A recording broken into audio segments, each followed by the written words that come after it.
So I'm here today coming from Weston County, right near the town of Occidental, which is where I grew up. I was really fortunate to have a family that was really committed to eating well, and we had a big garden. My mom was really involved in the gardens in our school. And we're really close as a family, and I now run the business with my brother Adam, and we're really close and have been, best buddies since we were little. And we grew up in a very rural setting.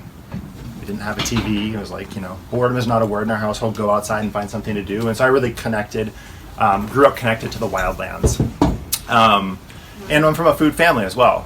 Sally Fallon's book, Nourishing Traditions, was definitely a cornerstone of our kitchen growing up. Wow. I didn't really appreciate what that was until kind of much later, returning back to that. But I was the weird kid that had the kale and the sauerkraut and the different things. My mom was all about eating organ meats, and give them to my friends when they came over. And I know you all can identify with that, right? So, again, that was kind of just a part of life, and I didn't appreciate it until really going to college at the University of Oregon, where I studied environmental studies and business. Again, people are like, those two worlds are at odds with each other. I'm like, well, if we're going to exist on this planet, they can't be, right? So how do we knit those two things together?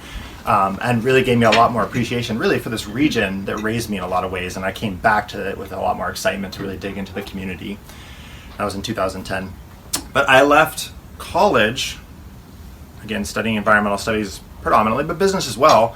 And it was really kind of a multidisciplinary download on the biggest challenges facing our planet, right? Just kind of all these classes through all these different lenses, like the issues are outpacing the solutions, right? And then I'd go to my business classes and they're not even talking about it. It's like, it's just continual growth, this big growth obligation on a finite planet. I was like, whoa. Like, I left college incredibly depressed, right? This institution, and quite angry, quite frankly, angry at the generations that came before me. Like, how did you foul the nest so badly, right? And so that kind of sent me on this journey looking for deep-rooted solutions that felt like they were actually getting to the source of the issue and kind of rebuilding from there. And so I found ecological design, doing some time down in Arizona area, and then permaculture really became like a big part of my life after traveling in Southeast Asia, and came back to the area and was really kind of focused on that. And so spent some years community organizing, a lot of kind of home scale work around that, growing your own food, sustainable landscaping, water harvesting, gray water. And that was all great, but I was like, how do we bring this into people's lives more and more? And then how do we make it our livelihoods as well? Like, I was young and I was like, nonprofit sector is great, but like, how do we kind of branch this out and make it bigger? And so ultimately started working for a cidery that had regeneration kind of at the core of it, and did that for 4 years. And ultimately I was like, alcohol is maybe not the vehicle to really deliver the planetary health I'm after. And so had the great opportunity to rejoin my brother in the business that is Biotic Ferments. And I was in 2019, and we really kind of expanded beyond just like hyper-local farmers markets at that point. And we're now distributed across the West Coast in about 470 retail locations, which I know sounds like a ton, but I'll just say for the industry that I'm in, we are still really early days for this. And so happy to talk about that a little bit as well as we kind of get to it, just about the dynamics of what ends up on your grocery store shelves and kind of how that all happens, the dynamics of food, because I thought I was playing one game when I got into it and realized there's a whole different game going on there that most of us as customers, consumers don't frankly understand. So we could riff on that a little bit. So the journey I was going to take us on, I shared a bit about my background, but then kind of define some terms as we're talking about gut health, the microbiome, fermentation, just to kind of make sure we're on the same page. Speak a little bit about the world that we're playing in right now, which is sort of trying to marry up the best of traditional foods, traditional fermentation, whole foods, with sort of what the science is now showing us as well around microbiome health. And so it's kind of tradition and innovation and marrying those in a way that's very respectful of both of them. And then I can talk about the products we make and we can do a sampling. So usually when I do something like this, I'm like, I like to have a dialogue, but I've been asked to kind of hold the questions. That said, I was kind of curious to get a pulse of like who I am chatting with here. And so I'd love to get a sense just by a raise of hands, how many folks eat fermented foods, maybe on a monthly basis at least? At least, okay. At least, okay. I make them. And how about folks that eat it on a more regular basis, like weekly, let's say? Keep your hand up. How about daily? Pretty much. Okay, love it. Definitely good crowd. And then I'm curious about how many folks make their own ferments at home. Or have. Sometimes. Okay. Some. There's so many different ones. There's many different types of I ferments. moved. I don't have a garden anymore. Yeah, and I was going to ask you all what that is, but we'll hold that for another time. Yeah, so with that, I mean, I think you all probably have a good sense. The world that I'm really talking about here today is lacto fermentation. And so we're talking about using a sugar source of some sort, the prebiotics, if you will, to then feed a colony of microbes. Again, in our case, it's bacteria, sometimes yeast working on that. And then we'll also talk about, and I think the world that I think is super interesting and maybe where this field is going is the postbiotics, right? So fermentation goes through this process. There's the prebiotics, food of some sort, usually a sugar. There's the microbes, the probiotics as they're typically labeled. And then there's the postbiotics that come out of that, right? And those are all the different chemical constituents that come through the fermentation process. Lactic acids, enzymes being some of the biggest ones. And then of course, the probiotics are also multiplied through that process. So just by way of some sort of context setting as I use those terms. And then the microbiome, right? Like that term has become really hot these days. You see people throwing it around a lot, right? And when I'm using that term today, I'm really talking about the 37 trillion odd microbes that reside within each one of us, right? And as a sort of systems thinker, as an ecologist by training, I got really excited and kind of made my way back to microbiome health, first working on the landscape. The words of one of my mentors rang really true in that, like, we can do all of the ecological regeneration that we want, but if we don't do the ecosystem restoration, right, us as humans, that's kind of all for naught out there. Really, the work in a lot of ways is on us. And that really kind of foundation, I think, starts with like how healthy we are. Can we even kind of show up to the challenges on the planet right now, or is the inflammation in our body showing up as inflammation in the public discourse, right? I think there's a lot of that going on, in my opinion. So coming back to like heal the human, I think is actually a key part of doing the work in the wider world. So start right here, move it out to your home scale, your neighborhood, your community, and on from there, sort of my theory of change in a lot of ways that I've been working on. And groups like this, I think, is, you know, kind of foundational to that. Getting together as communities of practice to say, how are you doing this in your life, right? We can be all heady about it all day long, but how do we bring it down, bring it into our lives, and start living it? And so I love groups like this for that reason, and a lot of my work has kind of been focused in that area. The microbiome as well, we collectively, you know, as Americans, I don't think are quite aware of this. It's like, oh yeah, we have these microbes inside of us and they digest food. But like, it's so much more than that, as I imagine most of you are quite aware, right? Like we, as a human, right, to think of ourselves as a human is to kind of lose the forest for the trees in a lot of ways. Like we are ecosystems, right? There are as many non-human cells in your body as there are human cells. If you look about the DNA in your body, there's far more non-human DNA in your body than there is human DNA. And that non-human DNA is much more plastic, right? In the sense that it can be turned on and off. It's flexible. Those communities are moving. They're dynamic, you know, hour to hour, moment to moment. Did you sleep well last night? Did you eat some, you know, refined carbs? You know, all this stuff, antibiotics, obviously, all these things. That is moving a lot, and that kind of bubbles up into what we, you know, live in as a human and human kind of experience. Like in a lot of ways, that's emerging out of this dialogue between the human and the non-human, right? It's impacting every system in our body, right? And there's a direct dialogue going on between your gut microbiome and your brain, up the vagus nerve, the gut-brain axis, right? Every moment. Just as one instance, you know, the majority of your serotonin that's produced in your body is produced in the gut, right? They say 70% of your immune system resides in your gut, which is to say basically like you're taking in microbes all the time just by walking through the environment. And your body is sort of calibrating how it engages with those things, mostly like through the gut, right? It's a one cell barrier, right? And so the system either knows how to kind of like properly exert its immune response, or it way ratchets it up. You see these inflammatory disorders, or you see it maybe way too weak, right? And that's where a lot of the disease is in our country nowadays. Most of us, most Americans, I should say, are getting sick not because of the microbes entering, but more so from these non-communicable diseases, pretty much all of which root back to the health of your gut microbiome, right? And so the gut microbiome really is kind of foundational. It's touching, again, every other major system in the body. And so, again, as a systems thinker, I was like, wow, there's a real leverage point there to kind of support this healing. And for me, coming from working before on the landscape with regenerative agriculture, okay, well, like there's a lot of mirroring patterns with the gut microbiome and the soil microbiome, right? And those two things are sort of either in a degenerative or a regenerative pattern with them, right? And so how do we help step that into a mutually beneficial cycle all the way through? So gut microbiome,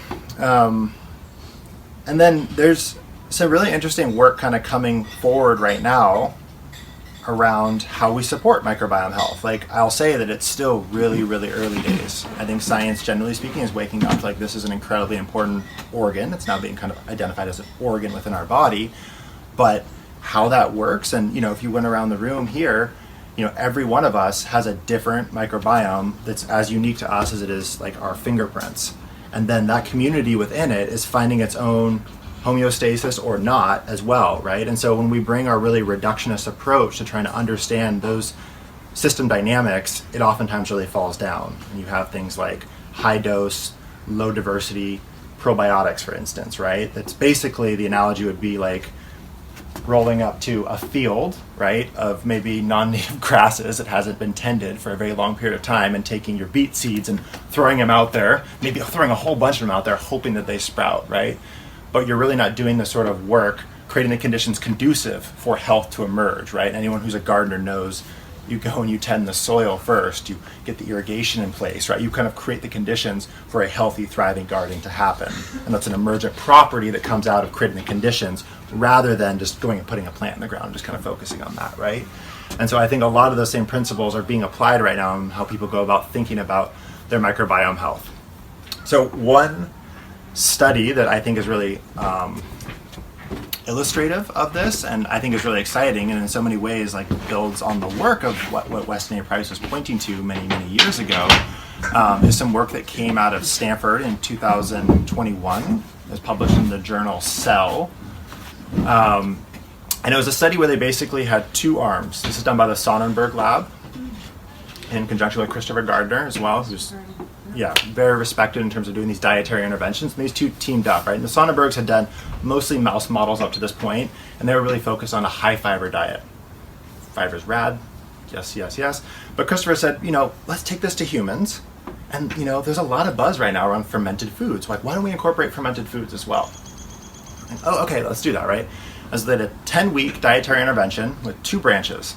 And one arm of them, and we've now gone down to meet with the Sonnenbergs, and we've met with the woman who kind of worked with them in terms of being a nutritionist and like structuring their whole diet through this whole thing. And so the high fiber arm was eating, probably a lot like what we ate tonight. Like really quality whole food ingredients, right? And changed their whole entire diet. The other group basically was like, you don't have to change what you're doing. So many of these people continue to eat a pretty standard American diet. High processed food, high sugar, kind of, the normal stuff. But on top of that, just bolt on as much fermented foods as you can eat. So 6, 8 servings a day for a lot of them, right? And let's do that for 10 weeks. And because it's Stanford and they have the access to go really deep on like measuring inflammatory biomarkers, they were measuring inflammatory biomarkers, and then they also tracked gut microbiome diversity through this time. And the high level skinny on this, and you could find the paper and geek out if you're into this sort of stuff, but the fiber group was sort of all over the place, right? Like there was not a clear trend in that. It benefited some, but inflammation went up in other people when they went to high fiber and these different things, right? In contrast, the high fermented food group saw a reduction in 200 inflammatory biomarkers, and it saw this bloom in gut microbiome diversity in every single person in that study, which like kind of sent shockwaves for those who are paying attention to it, but really sent shockwaves across the clinical realm, but also industry as well, going, whoa, we've kind of written off fermented foods. Like fermented foods are down here, and like pharmaceutical grade probiotics way up here. But no probiotic that's ever been studied has gotten results that quality, right? At least not with everybody in the study. They have their place, but like generally speaking, in terms of a dietary lifestyle intervention, like there's really kind of something going on there. And so that group continues to dig into this, and like I said, we've gone down and talked to them, and now we're kind of working with them to categorize what's going on here in our products. But I'll just like double click on a couple aspects of that, which I think are important to kind of help you kind of steer your own ship and like understand maybe why fermented foods, especially on a more daily basis, rather than the probiotic supplements, which maybe is an issue with this group, but I think a lot of people, when they hear gut health, they reach to the supplements. So one of the really interesting things that happened was when you saw that bloom in gut microbiome diversity, only about 5% of the diversity increase was coming from species in the products that people were consuming. Can you say that again? So 5% of the species increase was coming from actual species that were being consumed. So at a glance, people go, well, yeah, of course you saw an increase in microbiome diversity, right? Because people are eating more live microbes and consuming fermented foods. But it doesn't map well, right? In the sense that like the live microbes that they're eating only accounted for 5% of the diversity increase. And so you're seeing instead this whole bloom in the gut microbiome. And so their current hypothesis is that it's these postbiotics, which I sort of hinted at the onset, right? And so when you have a proper traditional fermented food, yes, you're eating live microbes, and yes, there's a benefit to consuming live microbes. But really, maybe the secret sauce that's sort of been overlooked for this whole time is all of these other chemical constituents that come through the fermentation process, right? And then when you feed those in, just like feeding really rich compost into your garden, then you get this really beautiful bloom of diverse life. Well, I know. What were they eating? What? It was pretty wide open. I mean, of the fermented food, all kinds. Pretty wide open. The intention with the whole study was get people to eat fermented foods. Don't make it so narrow that they can't stick to it. The things that saw the biggest benefits was yogurt, likely because people were eating far more yogurt than anything else. And the second biggest one that was really exciting to us was a vegetable brine drink, which maybe you all have seen, called Gut Shot. Yes. It's basically sauerkraut juice. And so the product we make sits between those two worlds. We're using a lot of the microbes that you would find in a yogurt, but it's got this whole food base, a lot like a Gut Shot. And so there's some interesting opportunities when you can kind of control what's being inoculated in there to create different outcomes. And that's what we're now working. So we're now working with the Sonnenberg lab to kind of ask the question, what different novel constituents can you create by using carrots as a base? We'll talk more about arquebus in a second, or beets, and then adding these different microbes, and we understand those microbes now down to the strain level with them to understand what the outcomes are.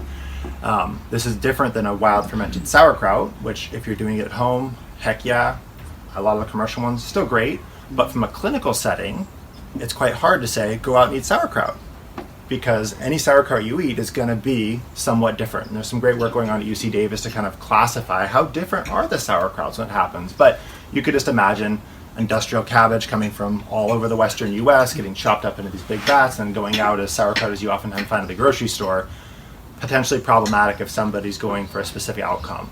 Or a lot of people can't eat fermented foods because they're high in things like histamines. And so the place that we're playing right now is how can we use a select number of microbes, these are all non-GMO, it's basically like, it's the best of the tomato varieties, if you will, right? You're selecting those out and you're using them with a whole food base to then provide specific outcomes. Maybe it's different, enzymes that we're looking for, or different adjuncts in addition to lactic acid in there, sort of thing. And so that's a world that's just kind of starting to be looked at. Like we haven't, as a species, we as a community haven't really classified like what's in fermented foods beyond the microbes themselves. And so that's a really, really cool, interesting area of study that's sort of connecting the dots all the way back to these more traditional ways of engaging with live microbes and fermented foods. And so fermented foods in a lot of ways, like I think we hear about them, they're kind of trendy right now, but like we're just at the very beginning phases of like the renaissance in fermented foods in a lot of ways. And that really excites me because again, we're trying to work at this kind of nexus of like, how do we bring these advances in microbiome science and fermentation science and then marry those with these really clean fermented food bases as well and kind of bring that path forward.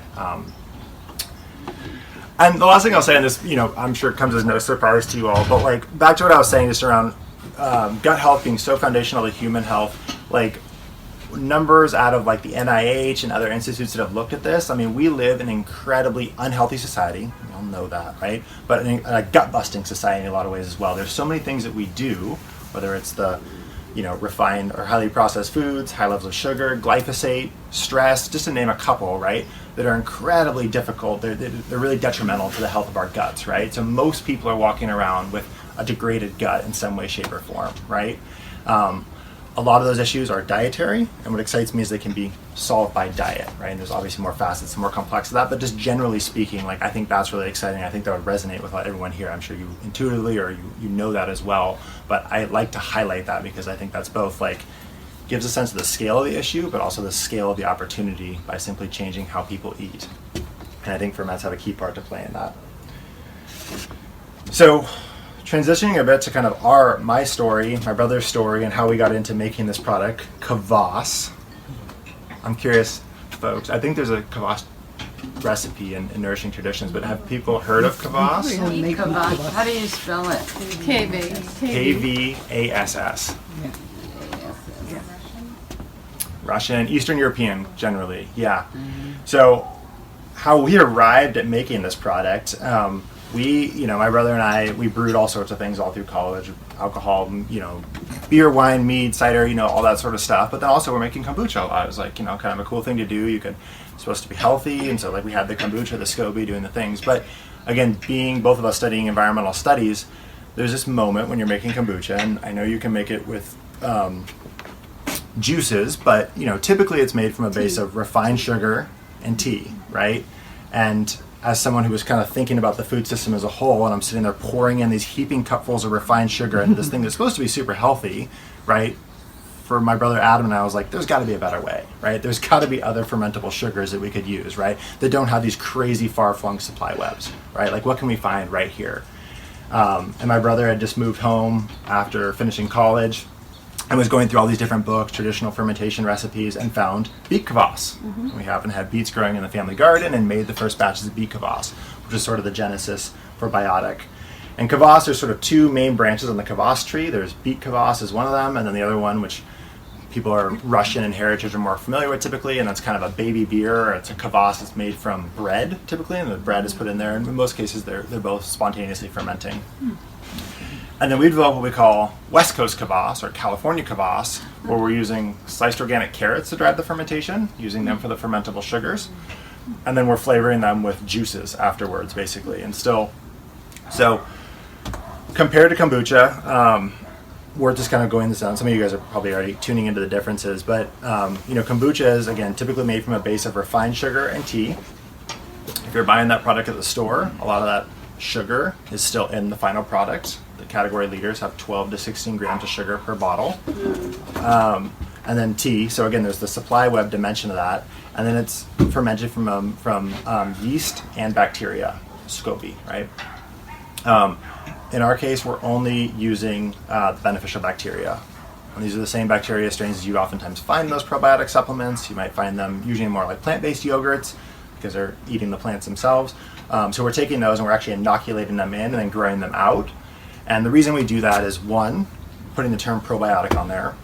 Live microbes is this big pie, and then things that have actually been studied to provide benefits to the host is a smaller subset of those called probiotics, right? If it's really living up to sort of the scrutiny of that term. Now, some of those live microbes might have benefits, and they might be probiotic, but if they haven't been studied yet, to carry that term probiotic, while not defined in our country currently, we sort of were like, we should be using strains that we know provide benefits to the host, right? And so that's why we chose to do that. The other big reason is that we want to provide, if you like our flavors today, well, hopefully you like it next week and you do it in the 6 months, and so there's a piece of consistency as well, where if you're wild fermenting with sauerkraut, that can drift all over the place. And so that's a big part of it as well. By eliminating the use of yeast at all, you then don't get alcohol, which you can probably remember was a big challenge for kombucha for a period of time. They were getting higher levels of alcohol than was being advertised, and that was a whole kerfuffle. So don't have to deal with that at all. You don't get the secondary fermentation in the product, so you don't have to deal with the exploding bottles and these other pieces. But maybe most importantly is that you don't get alcohol, and then the next step in that is alcohol gets consumed by Acetobacter and it turns into vinegar, right? Acetic acid. We instead have lactic acid, and so if you think about this whole thing starting off, you have glucose, it gets split in half one time, you have lactic acid at that point, split in half again.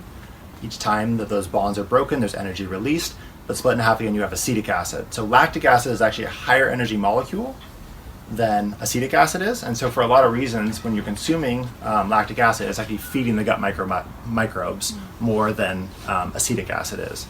So this is coming from the folks at Stanford. They are big lactic acid fans, not nearly as into acetic acid for those reasons. We only vary, like, the whole world of lactic acid too is like very much kind of like being expanded right now. We sort of think about lactic acid, so it makes my muscles sore, but like there's so much more going on with lactic acid and the signaling of the microbes in your gut. And then if you are like an endurance athlete as well, if you are eating lactic acid on a regular basis, you're building up these microbe populations that can consume it then, and then if you go and you do something, works your muscles out and you have lactic acid elsewhere, that can actually move through the body and then become food it moves into the gut lumen and actually becomes food there. So really interesting stuff going on with all that. The big benefit from a flavor profile standpoint is that when you have acetic acid, it's a much stronger acid. You all probably know the difference between that. Lactic acid, for reference, is what you find in a sauerkraut. It's what you find in a yogurt, softer generally.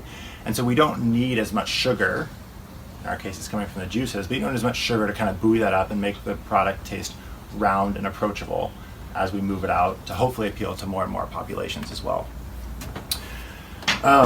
So the product itself, it sounds like some people have made kvass, you're familiar with it, but like just visually, I'll kind of walk you through what that looks like. So we're bringing in the beets or the carrots.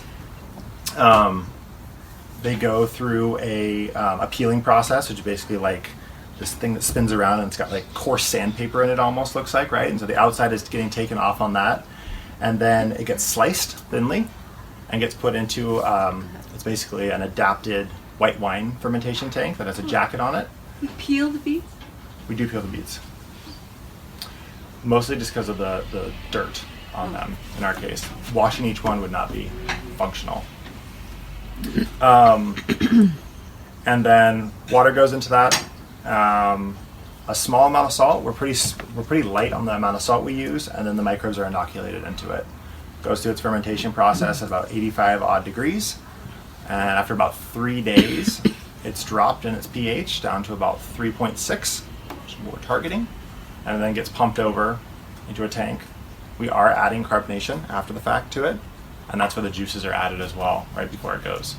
So the cool thing with that is, this is a little bit geeky on the sort of the food science side of things, but we have a true, like, you basically have an acidified beverage, and so when you have an acidified beverage, you can then add juices back to it without pasteurization, and the acidification keeps them stable. So all of our ginger juices, our turmeric juices, the lime juices, so on, pineapple juices are all true raw juices that are being added back to that, which is kind of neat, right?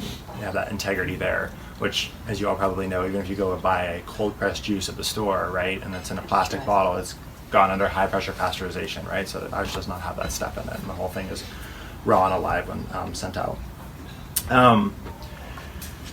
And then I think the last thing I would say is just like, again, we've really kind of tried to march in building our business on like, how do we think about not just like this healthy product that's in the bottle, but really like whole systems health. Our mission is to regenerate living systems, starting with the human microbiome, right? So like, yes, we're trying to deliver health to the individual, but we really miss the point if we are then creating an externality of harm somewhere else, right? And that's kind of the funny thing to me about kombucha, frankly, is like, the supply webs of sugar and tea are like so fraught with problems, right? And so it's like this healthy beverage in one way, but it's like doing damage elsewhere, right? And so like, how do we strive to kind of look at the whole system? And so 85% of our ingredients by weight come from within California today, much closer to home than basically anything else in the category.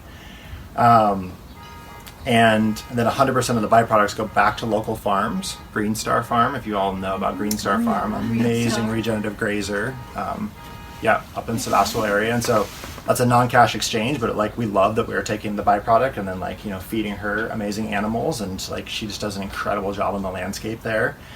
Our glass is all manufactured in California as well. Our caps are made in Utah. Our labels are made here in California. And so how do we bring all those pieces closer to home? And then when you have disruptions like we just had in the last couple of years, right, and supply chains shut down, our glass was still flowing up from LA. We didn't have things waiting in the port to try and get in here. And so yet another reason to reinvest and create resilience in our regional economies, right, and really kind of dig into that. And as you can hopefully see, we're trying to walk between these worlds, and sometimes in an uncomfortable way, where we're trying to bring a lot of the ethos that we cook with at home. I'm a big chef, I love food, or you'd get a farmer's market brand, but how do we bring that into a grocery store setting as well? And I think we need more and more brands that are trying to kind of pull that into more and more places, right? We early on in our whole process, the kind of conventional wisdom when you're coming up in our world is oh, you want to make a beverage, go find a manufacturer that makes beverages, right? And so my brother went out and met with a whole bunch of these folks, and they were like, oh yeah, so you want to use fresh beets and cold pressed juice? There's no way we're going to do that, right? We would use beet powder, or we would use frozen beets, or we would use, all of these ways to kind of cut corners of the whole thing. And so we were crazy enough to okay, well, we're going to create our own manufacturing then. And so digging into it in that way. And then I think, there's obviously trade-offs that happen as you scale, but like as much as we can, I guess that's kind of a North Star for us of like, how do we pull that kind of integrity, quality, and hopefully transparency up with us as we continue to grow as a business. Thank you, Justin. But to your question of like, how do you educate that customer at Safeway? Honestly, like we just did a packaging change for those of you who've enjoyed our product, and now the total sugar is right there front and center, right? There's no one else in our category and very few other beverages that put the total sugar, no added sugar, and then we're hiding behind like, you know, a bunch of you know, Good point. grape juice concentrate or whatever it is, right? It's the total sugar. That's really what matters to you metabolically. You're a good Yeah, professor. thank you. Thank you. so much. Yeah, thank you all. Great. See you later.